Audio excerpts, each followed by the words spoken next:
Hello friends, welcome to only mathematics centre. Friends, आज के इस वीडियो में हम लोग भाग करना सीखेंगे। ठीक है, यानी कैसे किसी संख्या में भाग दिया जाता है उसी के बारे में जानेंगे। ठीक है, तो देखिए यहाँ पे मैंने दो सवाल लिए। ठीक है, यानी पहला सवाल है 16/3। ठीक है, और दूसरा है 95, 78, 45 भागा 13, यानी 95, 78, 45 में 13 से भाग देना है। ठीक है, तो देखिए यहाँ पे जो है पहले नंबर में जो सवाल सिंगल डिजिट का है। ठीक है, और दूसरे नंबर में सवाल में जो है वो डबल डिजिट का है। ठीक है, ये डबल डिजिट से हम लोग को भाग देना है। ठीक है, तो देखिए अधिकतर बच्चे ये 2 नंबर का जो सवाल है उसी टाइप के सवाल में गलती करते हैं। ठीक है, तो आप 2 नंबर का सवाल जरूर देखिएगा। ठीक है, तो ही जाके आपको समझ में आएगा कि हम लोग कहाँ गलती करते हैं। ठीक है, और चैनल पर नए हैं तो चैनल को सब्सक्राइब भी कर लेना है। ठीक है, ताकि जब भी मैं वीडियो अपलोड करूँ तो उसकी नोटिफिकेशन आपको सबसे पहले मिल सके। ठीक है, तो देखिए, तो चलिए अब हम लोग बिना देर किए हुए आज के इस वीडियो को स्टार्ट करते हैं। ठीक, तो देखिए पहला सवाल क्या है,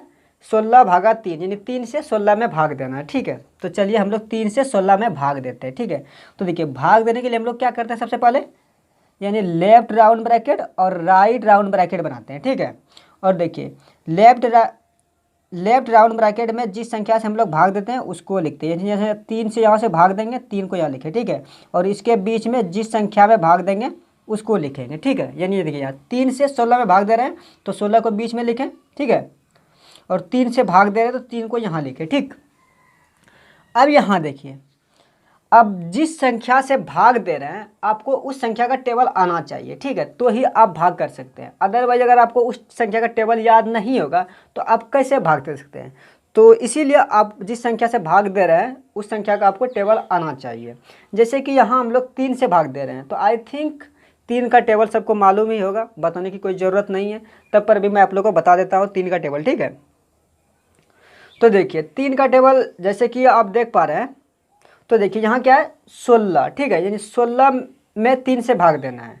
तो हम लोग को 3 का टेबल तब तक पढ़ना है कि जब तक कि 16 आ न जाए। ठीक है, 16 आना चाहिए और 16 से कम, लेकिन 16 से ज़्यादा नहीं आना चाहिए। ठीक है, तो देखिए 3 के टेबल में 16 तो है नहीं। ठीक है, तो अब क्या करेंगे, एक चीज़ तो हम लोग का फेल हो गया, यानी 3 के टेबल में क्या बोले कि 16 आना चाहिए, लेकिन 16 तो आया नहीं। तो चलिए नहीं आया तो कोई बात नहीं। तो दूसरा क्या बात बोले कि उससे कम लेना है लेकिन उससे ज़्यादा नहीं। तो उससे कम 3 के टेबल में क्या क्या है, तो देखिए पहले 3 है, 6 है, 9 है, 12 है, 15 है। लेकिन देखिए कम कुछ इस तरह लेना है कि उसको घटाने के बाद 3 से कम ही बचे, ना कि 3 से ज़्यादा। अगर 3 से ज़्यादा बचेगा तो फिर हम जिस भी संख्या को उससे खिलाएंगे तो वो हमारा गलत हो जाएगा। ठीक है, तो 3 के टेबल में से किसको खिलाना पड़ेगा यहाँ, तो 15 को। क्योंकि देखिए जब 16 में 15 को घटाएंगे क्या बचेगा, शेषफल के रूप में 1 बचेगा जो कि 3 से छोटा है। तो यहाँ क्या खा जाएगा, 15 खा जाएगा। ठीक है, तो यहाँ 15 लिख देना है। तो देखिए 15 3 के टेबल में कितना बार में आता है, तो 5 बार में आता है। यहाँ 5 लिख देना है। ठीक है, और इसको घटा देनी है। तो देखिए जब 16 में 15 को घटाइएगा क्या बचेगा, 1 बचेगा। ठीक है, यानी कहने का मतलब यहाँ 6 है, 6 में 5 को घटाइएगा क्या 1 बच जाएगा यहाँ, और यहाँ 1 में 1 कुछ नहीं, यानी 0 बच जाएगा। ठीक है, तो यहाँ देखिए यहाँ जो 1 बचा ये हमारा शेषफल बच गया। ठीक है, और ये हमारा भागफल हो गया,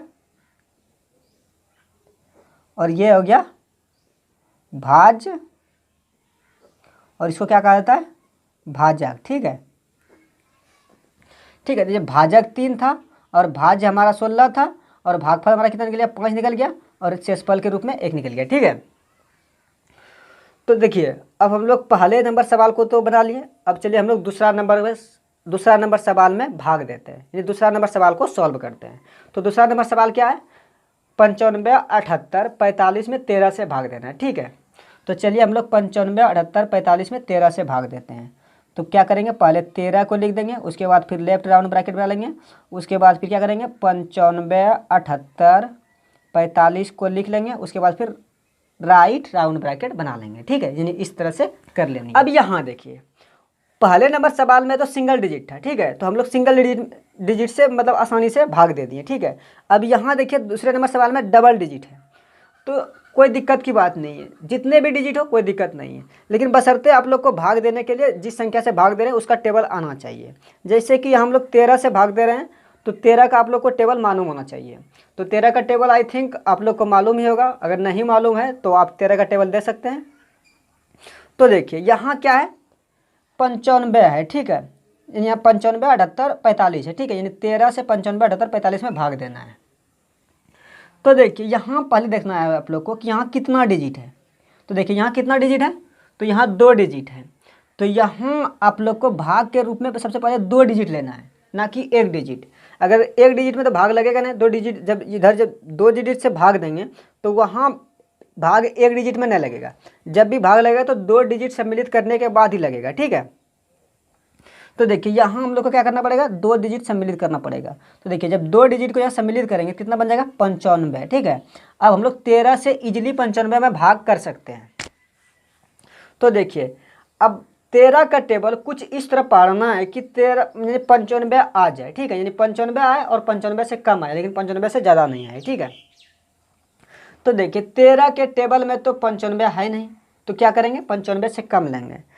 तो कम 95 से कम फिर 13 के टेबल में क्या है, 91 है, जो कि 7 बार में आता है, ठीक है। यानी 13 7 91, और जो 7 बार में आया उस 7 को यहाँ लिख देनी है, और उसके बाद फिर 91 को यहाँ लिख देनी है, ठीक है।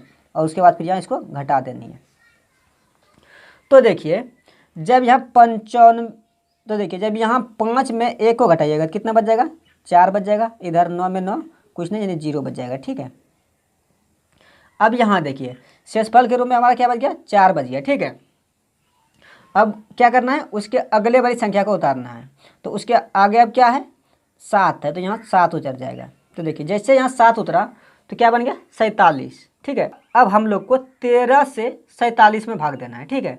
तो देखिए अब हम लोग को 13 का टेबल कुछ इस तरह पढ़ना है कि 13 के टेबल में 47 आ जाए, और 47 अगर 47 नहीं भी आए तो उससे कम लेनी है, लेकिन उससे ज़्यादा नहीं लेनी है। तो देखिए तो 13 के टेबल में तो 47 है नहीं, तो अब क्या करेंगे, तो उससे कम वाली लेनी है।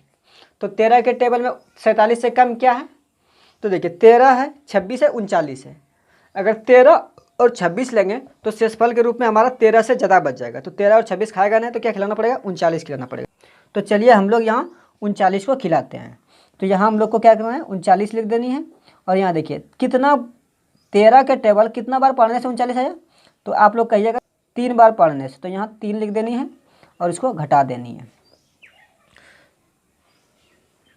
तो देखिए अब इसको घटा दीजिए, ठीक है। तो देखिए जब 7 में 9 को घटाइएगा कितना बचेगा, 17 में 9 8 बच जाएगा, ठीक है।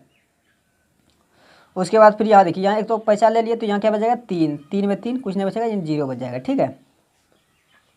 अब यहाँ देखिए शेषफल यहाँ कितना बच गया, 8 बच गया, ठीक है। अब उसके बाद देखिए यहाँ 7 तक तो उतार लिए हैं। अब उसके बाद फिर क्या करेंगे, उसके अगले वाली संख्या को उतारेंगे। तो उसके आगे क्या है, 8 है, तो यहाँ हम लोग को क्या उतारना पड़ेगा, 8 उतारना पड़ेगा, ठीक है। तो यहाँ अब जैसे 8 उतारे तो कितना बन गया, 88। तो 13 का टेबल अब हम लोग को 13 से 88 में भाग देना है, ठीक है। तो चलिए हम लोग 13 से अब 88 में भाग देते हैं, ठीक है। तो देखिए 13 के टेबल में तो 88 है नहीं, तो क्या करेंगे, उससे कम लेंगे। तो 13 के टेबल में 88 से कम क्या आता है, उसके आसपास वाली संख्या यानी 78 आता है, ठीक है। तो यहाँ 78 खा जाएगा। तो यह 13 का टेबल कितना बार पढ़ने से 78 आया, तो आप लोग बोलेगा कि 6 बार पढ़ने से 78 आया। तो यहाँ 6 लिख देंगे और यहाँ 78 लिख देंगे, ठीक है। और उसके बाद फिर इसको घटा देनी है, ठीक। तो देखिए जैसे यहाँ 88 में 78 को घटाइएगा क्या बचेगा, देखिए 8 में 8 घटाइएगा क्या बचेगा, यहाँ 0 बचेगा। और यहाँ 8 में 7 1 बच जाएगा, ठीक है। यानी जब 88 में 78 को घटाया तो 10 बच गया, ठीक है। अब यहाँ देखिए यहाँ 8 तक उतार लिए हैं, ठीक है। तो अब उसके बाद फिर क्या करना है, उसके आगे वाली संख्या को उतारना है, ठीक है। तो देखिए उसके आगे यहाँ क्या है, 4 है, तो यहाँ क्या उतारेंगे, 4 उतारेंगे, ठीक है। तो देखिए जैसे यहाँ 4 उतारें तो कितना बन गया, 104, ठीक है। तो अब 104 में 13 से भाग देना है, ठीक है। तो अब आप लोग को 13 का टेबल तब तक पढ़ना है कि जब तक कि 104 और उससे आसपास वाली संख्या आ ना जाए। तो देखिए 13 का टेबल में तो 104 है, तो 13 के टेबल में 104 कितना बार में आता है, तो 13 8 चलो 10, 13 के टेबल को 8 बार पढ़ेंगे तो 104 आएगा, ठीक है। तो यहाँ क्या करेंगे, 8 लिख देंगे और उसके बाद फिर यहाँ 104 लिख देंगे, ठीक है। और उसके बाद फिर यहाँ घटा देंगे, ठीक। अब यहाँ देखिए 4 में 4 0 हो जाएगा, और 0 में 0 0 हो जाएगा, 0 हो जाएगा, ठीक है। यानी ये 0 कहिए, एक कट्टम कुटी दे दीजिए, यानी यहाँ क्या है, पूर्णतः भाग लग गया, ठीक है। ये पूर्णतः भाग लगा, लेकिन उसके बाद भी एक यहाँ देखिए एक अंक बचा हुआ है, तो उसको अब एक अंक जो बचा है उसको उतार के उसमें 13 से भाग देना है। तो यहाँ एक अंक क्या है 5 है, तो यहाँ 5 उतार देंगे, ठीक है। अब यहाँ देखिए, यहाँ 5 में 13 से भाग देना है, तो 5 में तो 13 से भाग जाएगा नहीं, ठीक है। तो अब क्या करेंगे, तो देखिए अगर भाग नहीं जाए ना तो यहाँ आप 0 दे दीजिए, ठीक है, 0 दे दीजिए, ठीक, 0 दे दिए। अब आप चाहें तो यहाँ भाग दे सकते हैं, अदरवाइज नहीं भाग दे सकते हैं, ठीक है। तो यही आपका भागफल हो गया, इतना भागफल हो गया, ठीक, ये भागफल हो गया और शेषफल के रूप में 5 बच गया, ठीक। और इसको क्या कहा जाता है, भाज, इसको भाजक, ठीक है। तो ये हम पहले सवाल में बताए ही हैं, ठीक। तो देखिए भागफल जो होता है यही हमारा आंसर हो गया, और एक यानी शेषफल के रूप में ये भी आंसर होता है, ठीक है। तो जब भागफल पूछे तो भागफल इतना आ जाएगा, ठीक है, और शेषफल अगर पूछे तो शेषफल 5 बच गया, ठीक है। तो आई थिंक अब आप लोग को समझ में आ गया होगा कि कैसे किसी संख्या में भाग दिया जाता है और कहाँ पे हम लोग गलती करते हैं, ठीक है। देखिए बच्चे गलती क्या करते हैं, जैसे कि यहाँ 5 बचा ना, यानी 5 उतरा, तो क्या करता है बच्चा यहाँ कि 5 जो उतरा तो 5 को लिख देता है, और मतलब यहाँ 0 नहीं लगाता है, तो इसी जगह गलती कर देता है, ठीक है। तो आप लोग को जब देखिए यहाँ से जब जो उतारिएगा और उतारने के बाद भाग नहीं लगेगा ना, तो यहाँ आप लोग को 0 लगा देनी है, ठीक है। आप अधिकतर बच्चे यहीं पर गलती करते हैं। तो आई थिंक अब आप लोग इस चीज़ में गलती नहीं करेंगे। तो चलिए, अगर ये वीडियो आपको पसंद आया तो इस वीडियो को लाइक करें और साथ में ऐसे ही वीडियो पाने के लिए चैनल को सब्सक्राइब भी कर लें।